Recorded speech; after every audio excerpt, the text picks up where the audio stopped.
we say to America is be true to what you said on paper.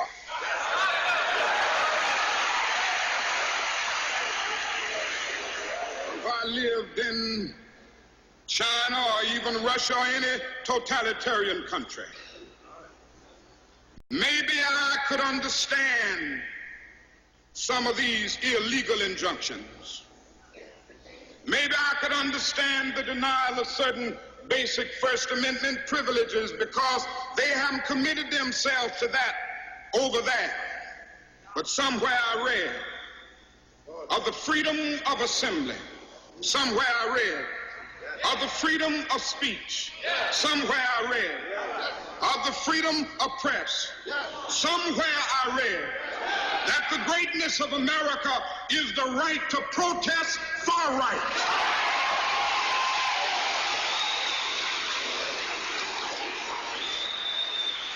And so just as I say we aren't going to let any dogs or water hoses turn us around, we aren't going to let any injunction turn us around.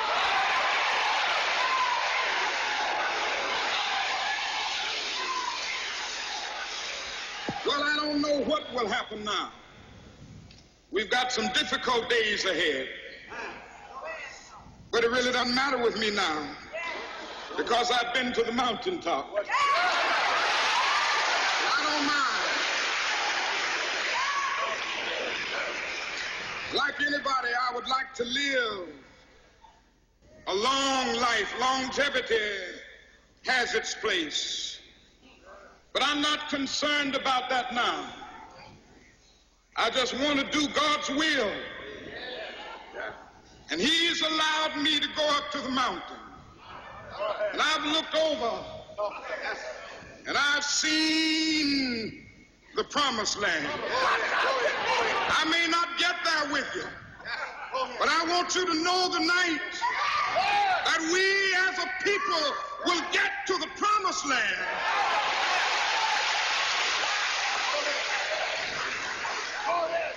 So I'm happy tonight. I'm not worried about anything. I'm not fearing any man. Mine eyes have seen the glory of the coming of the Lord.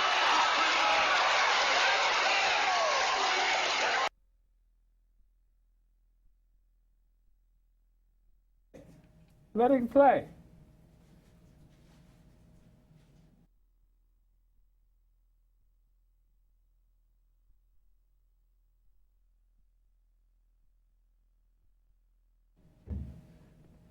Welcome to the Gilchrist Experience. And today is April 6th. So that's what, 38 years ago? Was it? 1968. 1968. Is that math right? April No. 4th, 1968. 48 or 38? 48. 48. 48. 50 years ago, huh? For sure. Wow. I remember that day quite clearly. We all I had do. spent 67 in Europe. So when I came back to America, I'd been there almost a year. And I came back to a completely different environment. You know, most of the 60s I spent out of America, so I was in a completely different vein. I didn't understand 68. 68 was the most traumatic part of my life. I'm sure a lot of people. And this man here was a true, you know, I had a reverence for reverends at the time. I always have, but even today. But to watch this piece, I mean, there was a time when I would cry almost every time, realizing that we had a spirit there that was truly God sent, a prophet, a true brother that worked from the purity of love energy, love thy enemy, and turn the other cheek. I mean, he did stuff couldn't, I mean, I was so opposite to what he did. I couldn't understand how he could sit there and have somebody beat on you. And at the time of the lunch counter sit-ins, I was in a corps, so I was nobody's gonna mess with me. And you said the N-word to me, and I went psycho on you. So I was one of these real nuts. But to see his love energy and see how you're supposed to really, truly be a Christian. And I feel that spirit right there. And he knew that God had called him. And this is the night before he died. That's why I showed this April 4th. The kids don't really realize this was April 3rd, the night before he died. That's why I should run the whole piece. The following day, he saw his death coming. He did. Yeah. He did. He Now, here we are 48 years later. We've got a black president, and he's been in there almost 8 years. They've stalled and bamboozled us for 8 years now, claiming he never did anything for anybody. And we've had the best president in our history, possibly, to rival Roosevelt. What he did, we were down in the dumps. The stock market was at 6,500, and it's at 17, 18 now. 10,000 points in the stock market. I mean, the unemployment rate is what, 5%? 5%. Now, this is what Barack Obama has done. I always call him a blessing from God because he was half white, half black. His father directly from Africa. I mean, and his mother from Kansas, Fantasyland. You click your heels and The Wizard of Oz, right? The Wizard of Oz. So it was Fantasyland. Pay no attention to the man behind the curtain. You know? And we have the man behind the curtain now, Donald Trump. Oh, he's not even behind the curtain. that guy's buffoonery. he's in the playground somewhere. All right. Yeah. And we're going to talk a little bit more about what's coming up next week. One of my favorite people, Reverend Sharpton, who was actually a disciple of Martin Luther King. He is. He comes out of that vein, and he's been to the mountaintop a couple of times, you know, and fallen off and survived. I mean, he's been ridiculed, and we've just sort of being around him, you know, being part of Reverend Sharpton, you get ridiculed. That's right. You know, and it's the progress of us as a black people, You know, thinking, you know, I was on a fire watch in Fort Dix that night, or the following night. And the fire watch, someone has to be on fire watch in the barracks, and there's somebody at all times standing guard in case a fire would break out in the barracks. And I think it was about 3 o'clock in the morning. That was my assignment from 3 to 4, 0300 to 0400. And I'm seeing deuce and a quarters moving. It's like, it's too early for movement of anything, 3 o'clock in the morning. Deuce and a quarter. And those are the trucks to carry the troops. Oh. And I'm like, what the heck is going on? And we didn't find out till later in the day that Martin had been killed that night. And when I found out, that was the last place in the world that I wanted to be, because they were moving troops from Fort Dix down to Baltimore and Washington. And I wanted to be out of there like so quick. But when you look at the influence of Martin Luther King and the clergy that worked with him, Reverend Jones, Augustus Jones down in Brooklyn at Bethany Baptist, and Reverend Sharpton, Jesse Jackson, and others. I was at Reverend Jones' passing a number of years ago, and they had all of the clergy that he had, all the men and women that he had brought into the ministry, who were now clergymen and clergywomen. It was 140 some odd individuals. Wow. Gardner C. Taylor, another one who passed last year. The numbers of people that were influenced by the great preachers of the day in the 60s, the 70s, and the 50s. And they've gone on to do great things across the country for our people. But I thought about Mahatma Gandhi. And how Martin took from Mahatma Gandhi. And the ironic thing about Mahatma Gandhi is that Mahatma Gandhi didn't like black people. He didn't think black people were equal to Indians. But he came out of South Africa. Gandhi always said that an Indian should not be treated the way the Kafirs and the blacks were treated. They should be treated on a higher level than black people. And that was in his own writings. He was very clear about that. He said that a black person was not equal to an Indian in his writings. Surprised to hear that. And it's interesting because, you know, when you really start digging and reading and studying history, you know, you pick up so much of the truth of people across the board in terms of their thinking.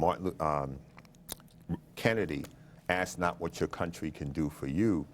He stole that from Khalil Gibran, who wrote The Prophet, the book The Prophet. And Khalil Gibran was a great Lebanese freedom fighter.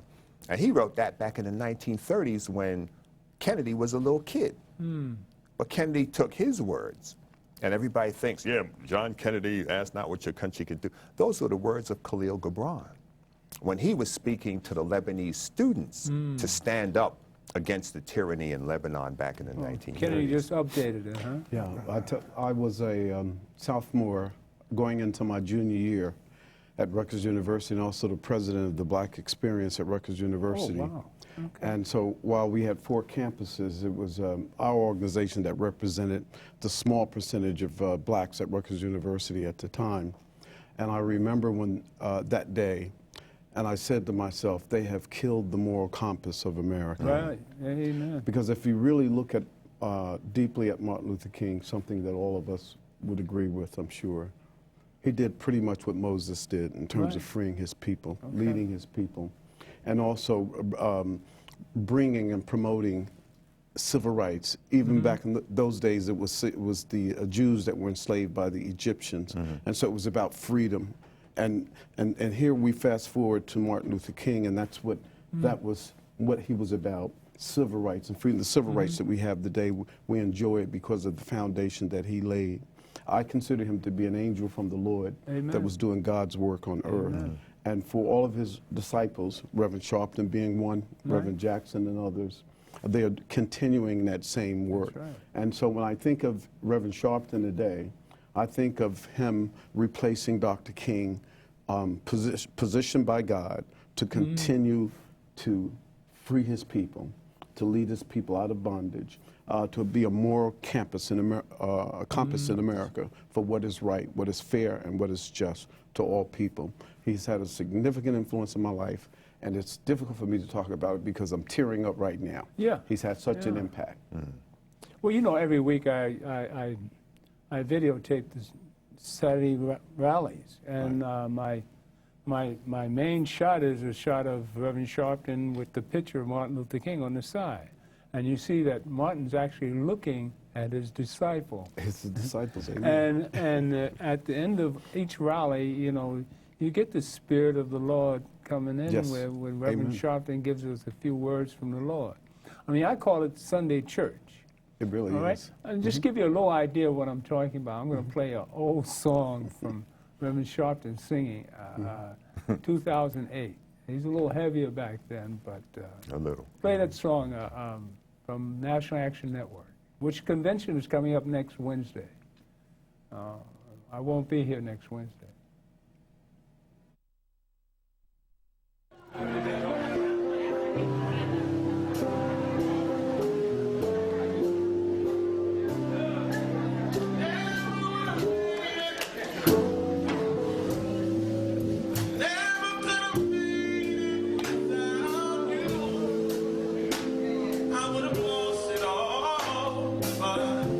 Now I see that you were there for me.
You were there for me.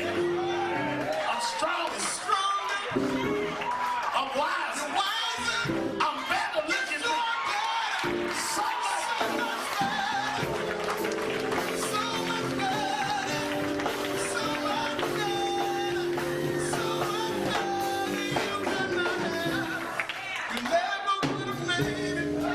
I know I wouldn't have made it.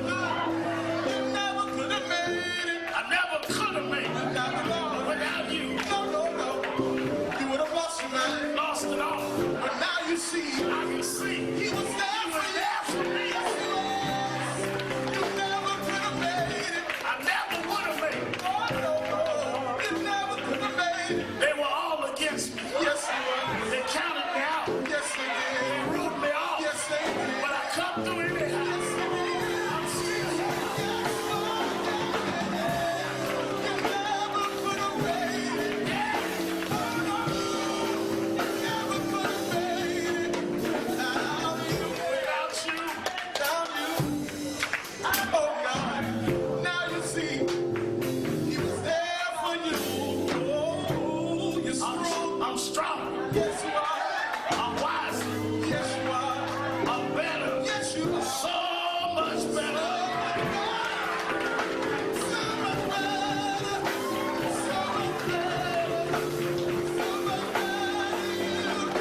Everybody.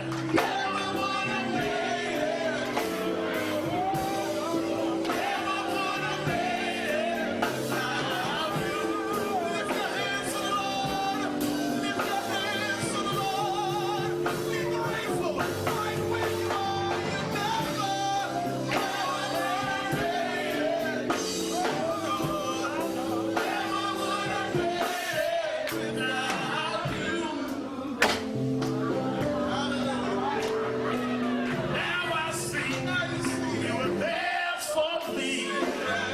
I'm stronger. I'm wiser. I'm better. So much better. When I look where you brought me from,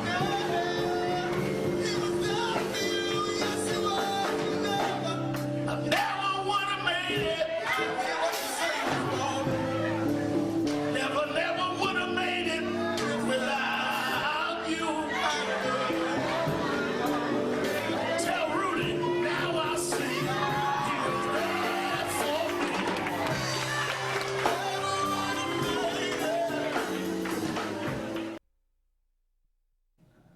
That's the whole show. As you know, that's my camera work. As you see the picture of Martin Luther King on the side. And Iesha Secure, another man. Sakou. What did I say? Sakou. You said what Sakou. Reverend Sharpton says. And That's he's where I get gotten it from. better. Iesha Sakou. Sekou. Sekou. What did I say? Sakou. Sekou. What did I get? Ashada? You want to Ashada? change my Shakur? last You know name? me, I'm always messing people's names. Anyway, It's thank you okay. for joining us, Aisha. You're Colin, welcome. I'm happy to be my, here. yeah. My other girlfriend. All right. Don't get me in trouble. My baby knows about it. She knows about you. Anyway, we were just talking about... That doesn't sound good. Get beat up. Bev, you better step out here. This is all me. family here. And we were talking about Reverend Sharpton being a disciple of Martin Luther King. Our first introduction was Martin's last sermon, last speech, the mountaintop speech, Right. which we were all,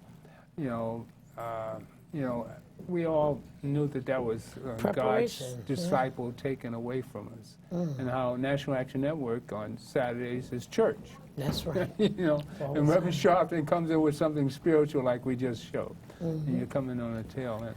So give us a little. Hi, baby. She won't kill you on air. Anyway, add to it what you experienced on Saturday. You're usually on the podium. Yeah. Well, I'm a proud member of the National Action Network, and I'm the chair of the Anti-Violence Committee. Right. And so far, we've been doing social actions and keeping people updated in terms of legislation and that kind of thing around gun violence. But my experience at the network is always a good one. Right. In terms of the engagement of people at the network, there's always exciting people to meet. There's always great information at the rally. I'm always amazed how Reverend Sharpton, and it helps me to prepare myself to put information together, but how he's able to gather information through his readings and his travels and his research, and then push that information out in a way that people can hear it, receive it, digest it, absorb it, and Break use it down. And and I Breaks think it that down. that's a skill. Not everyone can Yeah, do that. that's Some right. people can rattle off stats and that kind of thing, but not tell you how to use the information.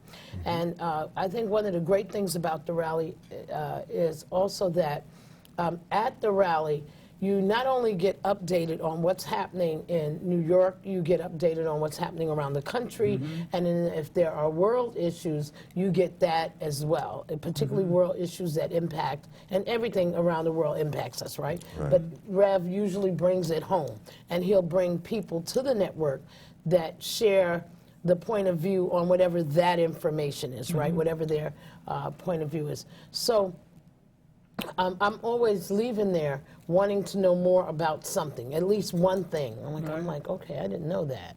And why didn't I know that? So then I'll go and search for more information. You know what I most enjoy is when he closes with a biblical teaching. Oh, all the time. With fire. He closes with fire. He has to set the And he- podium on fire. I mean, he'll teach you something about, and we go to church. You actually At have the church. end, every week, he tunes it into something Jesus, some struggle that Jesus went through. And he gives you a story, right? Yeah, And he a gives story you a that, story. that can relate to your life. It's Yeah. biblical. Yeah. And no matter what faith you are, there's always a way to relate the story that he tells to your own personal. So we get a political analysis and then a little, you know, That's right. See, we're Demonic. living in a real In those physical times. world. And see, what they did with Martin, when Martin commented on the war in Vietnam, when Yeah. he gave that fantastic speech on why he was opposed Riverside to the war in Church. Vietnam, Exactly they a year told him, before he died. Right, they told him, you need to stay in your lane and don't worry about the war, don't worry about government, do your civil rights thing. everybody turned on him. And as a preacher, you can't isolate yourself Right. and just say, I do church. No, people don't just go to church. They don't just come to worship. People live their lives from Sunday to Sunday. They're going to work, they're going to school, they're dealing with various issues in In life. the community. And clergy ought to understand that you have to feed people and give them the tools to navigate through this life. That's right. It just doesn't come from going to school. There is a base in us. There's a spiritual essence to us. And when that spiritual essence is in tune, we can then live out the very purpose of our lives. You know, you can't go through life, and this is one of the things I see with our people. They've lost their spiritual essence. Amen. You know, people can criticize. There was something going on in Idaho just today where the governor forbid the use of the Bible in school. Well, if everything else can be discussed in school, why not the scriptures?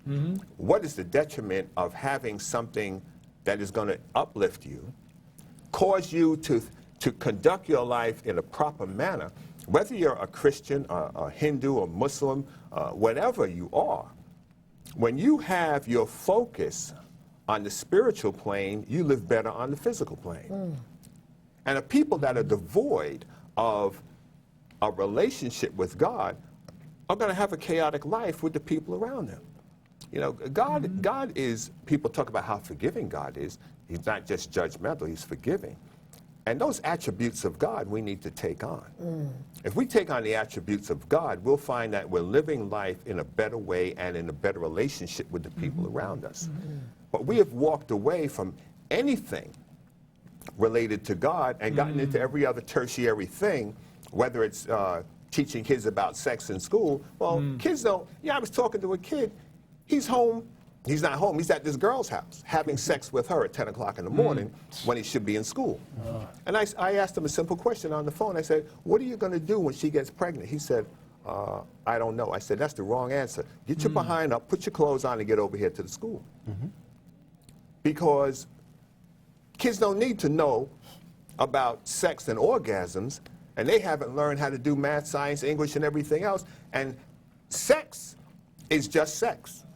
But when you're bringing children into the world It's a whole repeatedly, different generation ballgame. after generation, you're having children bearing children, and children can't raise children. So it's something that we need to know when sex is appropriate, when it's not appropriate, and what we should be focusing on when we're 16 and 17, as opposed to physical gratification. And I tell boys, I was at a school in Englewood, I said to them, you got two heads, but you only got one brain.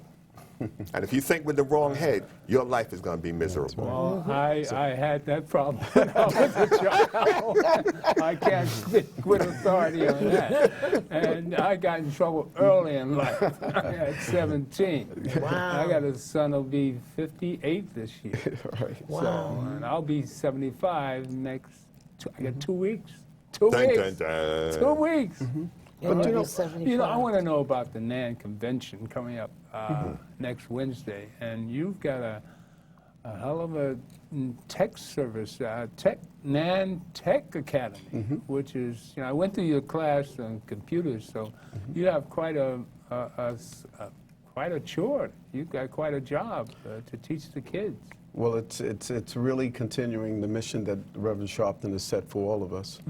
And just a brief comment about what we were just talking about. Yeah, when Reverend Sharpton, for the rally, he closed it by connecting everything back to God. Right. And it's a confirmation that the National Action Network and their movement is God connected.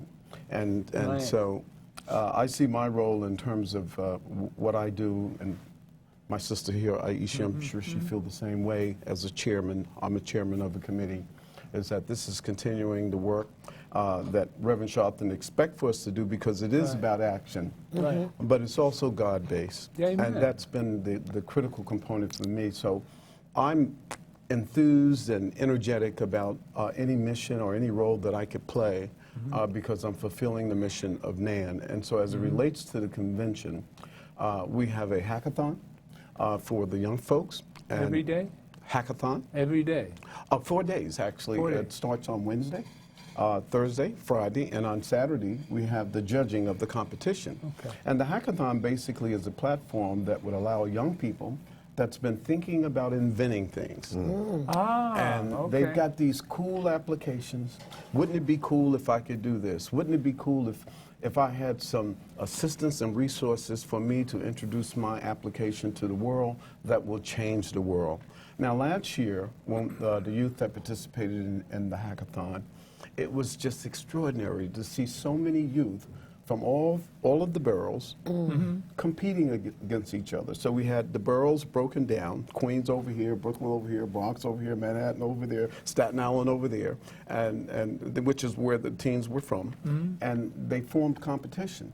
But to just fast forward and get to the bottom line of what was accomplished, we had young folks from the age of 12 years old, starting at 12, that have invented applications, systems, software, new innovation that could change the world.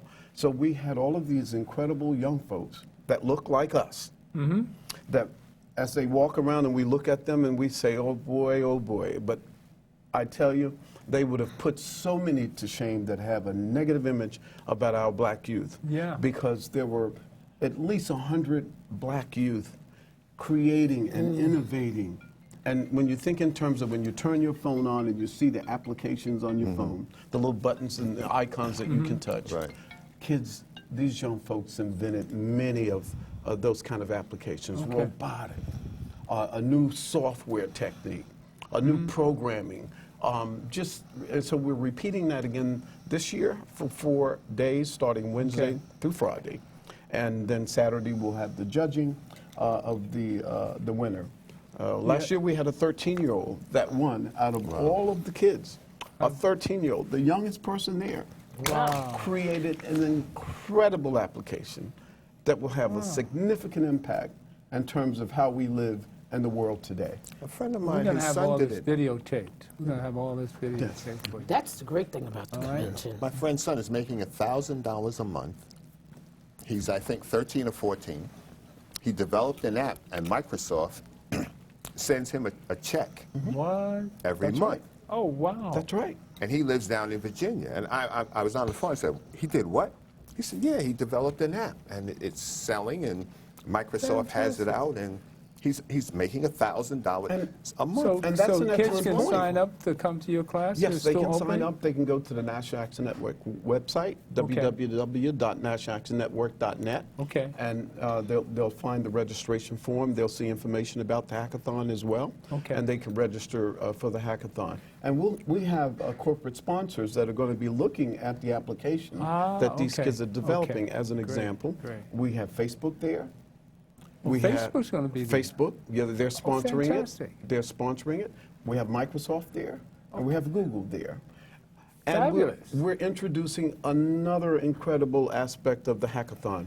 We're going to teach young folks how to create inventions in virtual reality. What does that mean? Whoa. What does that mean? Tell us old folks what Yes, that is. what does that mean? Virtual reality is the ability to be able 3D. to. Well, it's a little bit. I'll give you an example of one of the great things about virtual reality. With virtual reality, let's say that if you wanted to collapse space, distance, and time. Let's say you are in another part of the country, and I wanted to shake your hand.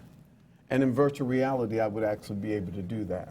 And so that's a technology that offers, actually it is the future where technology is going. In The fact, hologram, like like a the hologram. That's right. In fact, Facebook That's is scary. devoting billions of dollars to virtual reality technology.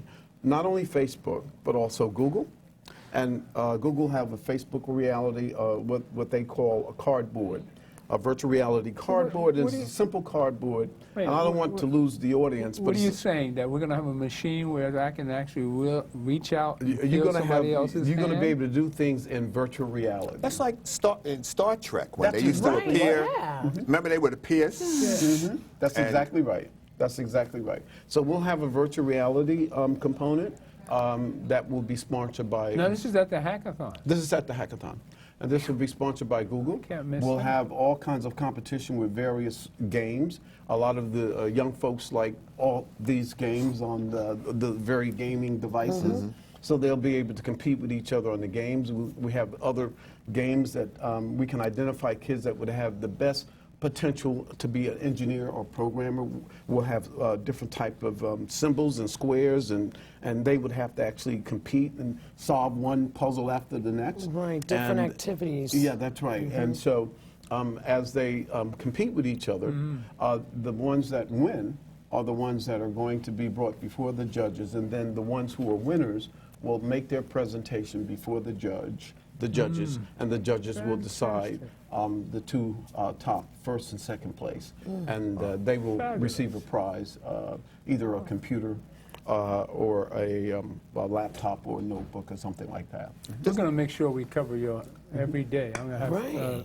a videographer assigned to Okay. your 4 hours a day. We is appreciate it? that. Yes, 4 hours a day from 3:30, Okay. starting Wednesday, the 13th, Okay. from 3:30 until 7:30. 7:30. Yeah. And the reason it starts at 3:30 is because the kids are in Kids get out of school. school. Mhm. And then we try not to Fabulous. keep them too long. And the reason why it's broken up over 4 days, typically you want to do a hackathon for 2 full days. Yeah. You know what I mean? 12 hours a day if you could do it, because a hackathon, you really camp out, and that's all you do is technology. But we're not able to do that because kids are in school. Sounds like fun. And the convention is when it is, Yeah. and so therefore we broke it up into 4 days. I'm just thinking ahead. I think I'm thinking ahead. Maybe you're already down that road. Is NAN looking into getting funding for scholarships for kids? You know, you got Microsoft and We're going to do that at the Boys and whatnot, Girls Club. you know. But is that something that NAN is thinking about? Maybe a scholarship fund for the kids. I mean, even my own son, he does stuff, tech stuff in music. You know, he computerizes the music. I don't even understand it. He teaches it out in L.A. He calls me one day, he's having lunch with Smokey Robinson. Yeah, Dad, I'm here with Smokey Robinson. What? Yeah, he puts him on the phone. He's doing all this electronic. I mean, and my son is no kid. My youngest son's 35, but the technology, I mean, just where it's gone in the last 15, 20 years. Right. And you're telling me we have kids that are doing, I wouldn't know the first thing about developing an app, you know. But if they're doing this at 13 and 14, we have to make sure that these kids, all of these kids that are coming to do this, that all of them get to excel, you know, to go to college, to study the programming and whatever it is that's involved.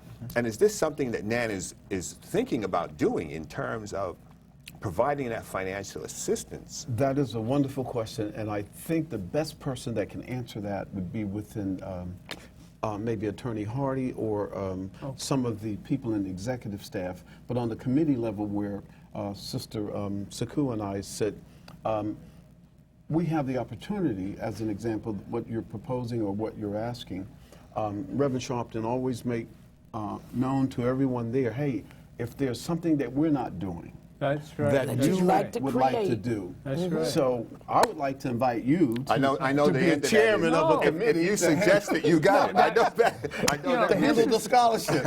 This is Right, what's so Iesha? great about Absolutely. NAN. And I You mean, know, we have so everybody many says, young people they that come to need me it. and say, oh, I think Reverend Sharpton should doing this. Well, I think Reverend Sharpton. No, I know that routine. If you suggested it, my own pastor used to say that. Great idea. You do it. You do it, right? But that's what he does when anybody joins NAN. He said, one of the introductory is that you come in and give us something that you think we should be doing. Can And I- you start it. May I say this? Yeah.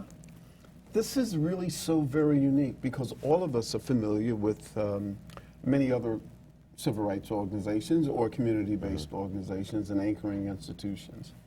Where does it exist where a man like Reverend Sharpton opens up the National Action Network for anybody to come and make a contribution? People just don't know what happens there. Yeah. Well, they don't just know don't because know. they don't show up, and that's why we really Let's urge. talk about your committee. My goodness, you're Well, you're a Fantastic powerhouse committee. there. Oh, go get him, Iesha. well, you know, I'm really excited that people are wanting to help with this issue of violence. That's one thing, and so that the committee works on occupying the corners. So you'll see us in the spring beginning to get out, not just in Harlem, but across the country. We did a call last spring for people to get out across the country. Most of the National Action Network offices participated, and people were taking pictures and Facebooking and tweeting and all of that and posting that they were out in their community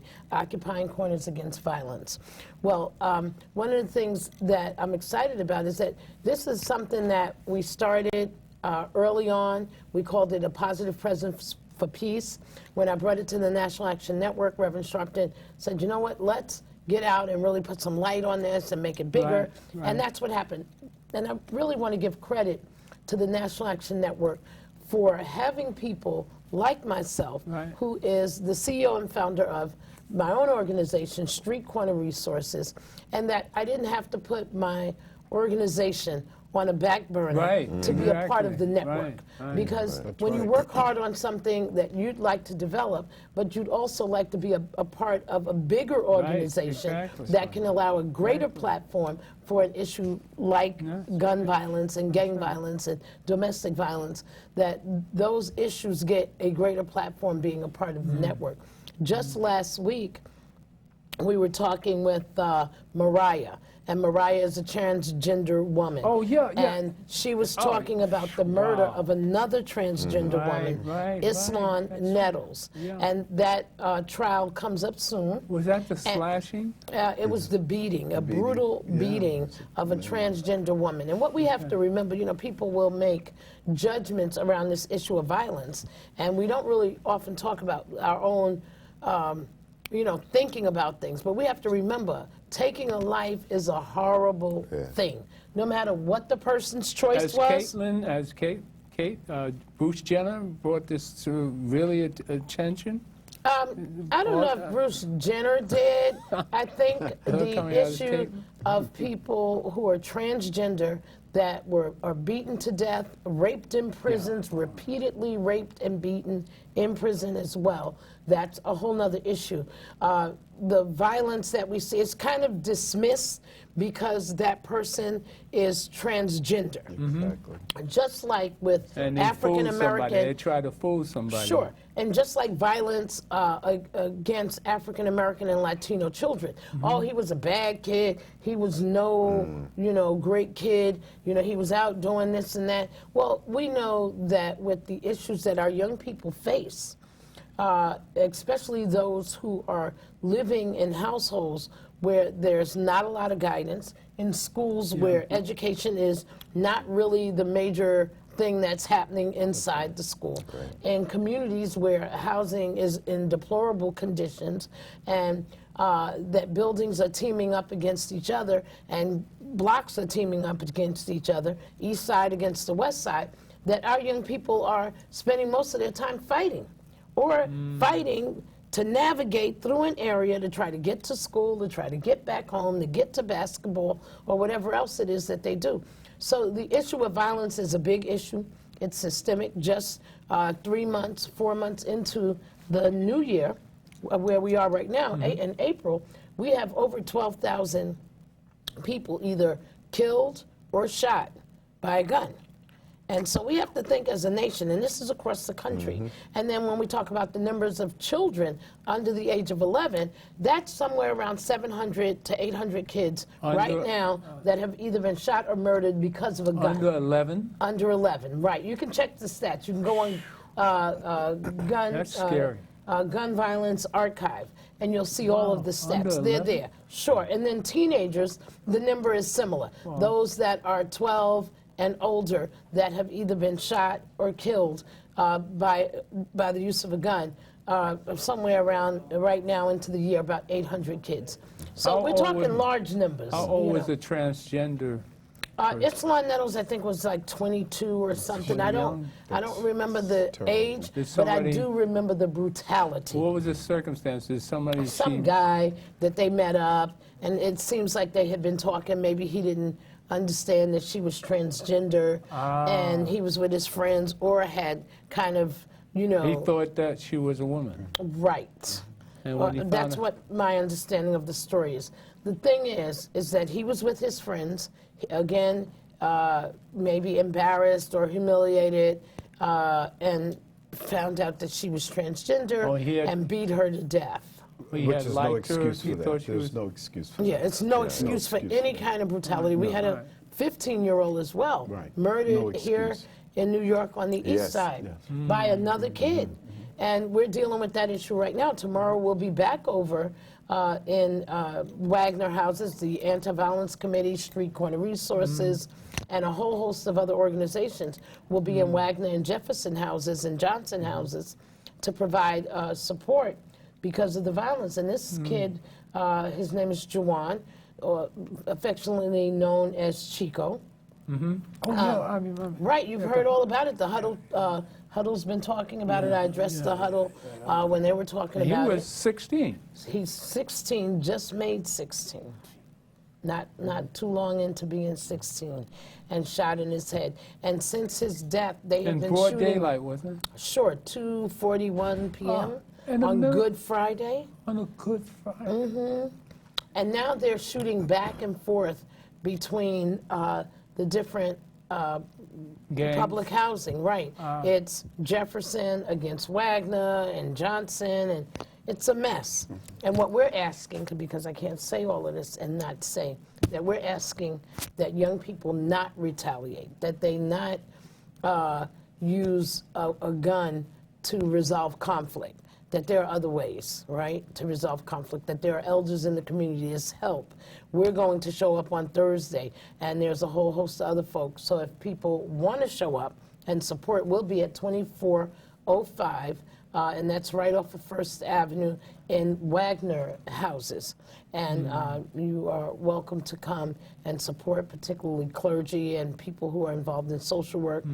And our council, our city council speaker, Melissa Mark Viverito, will, her office will also be present to offer supportive services.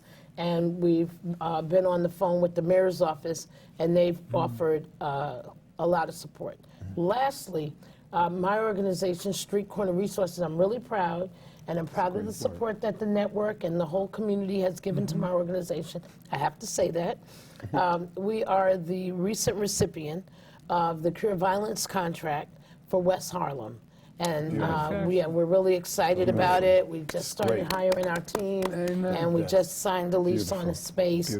And we'll be interrupting. 45th. Our catchment area is from 100. Across the street from there. Yeah, kind of like across the street, but on a diagonal, yeah. Okay. We'll be at 167 145th Street. Okay. Right now, we are That's the at next block. 233 140th Street. And so we'll be doing a whole host of things. We're really looking at how do we take the areas, because the shooting map shows where most of the shootings have occurred in a specific area, and most of them have occurred between 139th and 140th. And you know, surprisingly, it's occurring around a park that is focused on children coming in. There's swings, there's monkey bars, there's a basketball court, there's what used to be a handball court, and then there's a whole sitting area for the elders, and then pull-up bars. All things that children would play on. That park was once painted very brightly. I remember my daughter was little, it was bright purple and pink and turquoise. Now it's painted black. Almost everything in there is black. It has a dull feeling about it. Well, that needs to be changed. Well, that's Human exactly what we want. behavior depends upon color. So, and that being painted black was intentional. It was knowingly and intentionally done. We're going to paint it very bright. That need right, because color, bright colors soothe the body. And it excites kids. Right. You know? I was talking to a school psychologist that was telling me, she said hypertension in black kids has gone up at infinitesimal rates. And this was in Bed-Stuy, and I said, big word. what? I said, it has to do with the violence? She says, yes. Because of all the shootings that were going on. Little kids are afraid. And that stress affects your overall health. Yeah. Even if you make it day to day, you're not in good health because stress is eating away at you physiologically. Stress kills. Stress destroys brain cells. Of course it And we need to look and understand the multitudinal effects of this behavior, this negative behavior, and what it's having on everybody in the community, not just on the individual that's been shot. I'm fighting with you. There's a story of a man who helped another man somewhere in England years ago, and he helped this man, and it turned out that this man was Winston Churchill's father. And he said he would repay and he provided an education for this man's son. The son turned out to be Winston Churchill, that he paid for his education. We need to understand, if I'm fighting with you, you might be the person, or even in the tech center, you might be the person who could invent a cure for a disease that I have or my mother has. And I'm killing you. I'm fighting against you. Absolutely. You know, we don't own turf. Well, if we look at No, I was just you know going to what's say. so amazing about all this? You know, this, you know, I come from a completely different era than we have today. You know, where, you know, I'm talking about being born in 41, being nurtured by the Harlem community as a child during the war, when babies were, they were precious. And I remember, you know, going in crowds of people say, oh, look at this look. You know, and everything was black in Harlem. Well, the store owners and everything else, the retailers as usual were not. Like Bloomstein's, you couldn't even go in there unless you were buying something. Leave it, it's okay. But I'm just saying that I came from a nurturing community where, you know, the mother stood on the corner. I mean, each block had a team of people that took care of the kids in that block. You had policemen that knew the people in the neighborhood. That's right. In my day, all the cops were Irish. but they were friendly people. Right. And you could go up there and talk to one of them, and he knew your mother, your cousin, your aunt. It was a local community. Right. And this is what we seem to be far away from today. Well, I think Far away getting from back today. to both of your points, when you look at communities that have kids same age as our kids, and you say, why isn't this happening in other communities? So it goes back to, I believe, in my opinion, what you talked about, the stress. So when you look at the design in terms of that we're confronted with in terms of our community, in terms of poverty, high incarceration rate, a lack of education, poor schools, economic infrastructure dilapidated, and it goes on. And we seem to have more problems there, because you can say to yourself, well, why isn't this happening in the suburb? The same kids, same age, right? So that's one point. The other point is that Sister Sakou is doing such an incredible job with her committee with violence. And we all love the work that you're doing. Thank you. It's tremendous. Appreciate it. We love the work that you're doing. Thank you. Not only for the Hackathons, wonderful. not only for the National Action Network, for the entire region, New York in particular, but I think that if we look at gun insurance, if manufacturers were required to have gun insurance for every gun that's released, There's a thought. right, you will begin to see these guns dry up, because then they would be held accountable for it. Right. If a person that want to buy a gun, even the guns that are sold at the gun shows, if everyone is required to have gun insurance, you will find that a lot of the problems that we have with loose guns right now will begin to dry up. That's the second thing. The third thing I want to say is that I think that we need to have, and would love for you to consider this, to have Sister Iesha Sakou back with some of the local elected officials, and to talk about some of the policies that need to take place. And we need to talk about Yes, them and while there's an election. so I mean, I would just propose that. You get them together, you know. Because I'd like to suggest to them that they really, at least in New York, have manufacturers and those companies. Everyone should have to have. Conversation needs to be Yeah, had. everyone should have gun insurance, because you got life insurance, you got car insurance, you got house insurance. Anything that's dangerous, you got insurance. But for guns, for some reason, no one have to have insurance. Well, you know, it's going to take this election to change everything. Yes. Now, I had a clip in here with Reverend Sharpton talking to Ben Carson, but we don't have time to run that. But we do have to prepare that conversation. And Really? I'm willing to help pull those folks together. I want people to know before we go off the air that at the National Action Network, in addition to the wonderful hackathon, 4 days, fabulous, young people, I'm showing up there, just count me as one of the young people. But also, we are having a conversation, a dialogue, solution-driven conversation about gun violence and some of the legislation. What time is your It's on Friday, and it starts at 11, and it goes until 12:15. That's great. So it's early, and it still gives you a chance to be involved in all of the other give the great people a things that number are to happening. call? You have a You number? can call 212-690-3070. That's the National Action Network. Or you can just go on your computer or your smartphone or your Android and go to nationalactionnetwork.net and sign up, register. It's free. Wonderful. Tons of workshops. What is it, 4 days? 4 days. 4 days of workshops, good folks, good food, you know, just... And you it's know, free. And it's free. And it's I love free. it. And we also have And a we're going to panel. have Hillary there Wednesday, and Bernie's going to be there Friday. There's going to be a lot of And, famous folks Puff, showing up. Puff Daddy's going to be there. Which day? Yeah, I don't know, but I'm going to be there the day that Puff Daddy And we is also there. have a panel on technology. And I'll be streaming all this live on National Action Network. Right.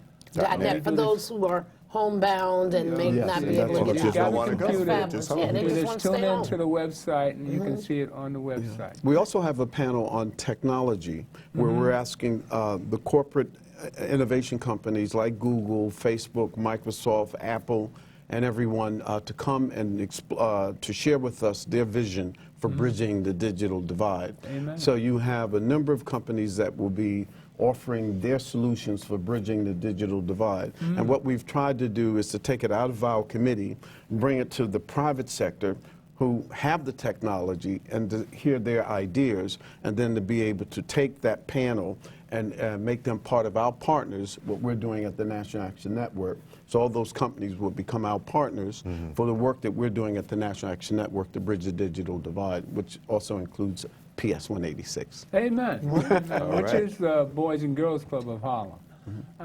This has been wonderful. I always look forward to this every year. It's a lot of work, but from Wednesday to Saturday, you can go online and see what I'm live streaming.